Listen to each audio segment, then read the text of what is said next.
Depuis le 21 novembre dernier, Alain Chabat est à la tête de son émission Le Late, diffusée tous les jours sur TF1. Mais alors, est-ce que ça marche? La réponse ici. Cela fait maintenant quelques jours qu'Alain Chabat attire les couches tard. Cela faisait des années que les chaînes de télévision rêvaient de créer leur propre programme aux allures de late show à l'américaine. Cyril Hanouna ou encore Arthur ont déjà testé l'expérience avec plus ou moins de succès. Si les stars étaient au rendez-vous, ces programmes n'ont jamais duré plus d'une saison. Un challenge qui titillait Alain Chabat, qui a toujours rêvé d'avoir son propre late show, après le succès de Burger Quiz. Reste maintenant à savoir si les audiences de TF1 suivent la cadence. Des audiences en dents de scie. Le Late était très attendu par les fans d'Alain Chabat, mais également par TF1. La chaîne a en effet misé gros sur les 10 épisodes prévus.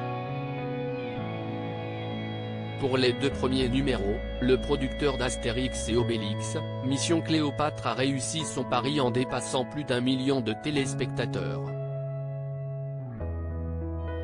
En moyenne, les 9 numéros déjà diffusés sur TF1 en marge de la phase de poule de la Coupe du Monde au Qatar ont attiré un peu plus de 980 000 téléspectateurs, d'après les chiffres de Médiamétrie. Soit un peu moins de 9,5% de part d'audience cumulée, un score inférieur au standard de la grille de TF1 à cet horaire, nous informe le journal 20 minutes. Un record pour le Late. Si côté audience TF1 n'a pas été convaincu, le Late d'Alain Chabat bat quand même un record, puisqu'il se démarque particulièrement en replay. À J+7, plus d'un demi-million de personnes ont revisionné les 2 premiers épisodes du programme.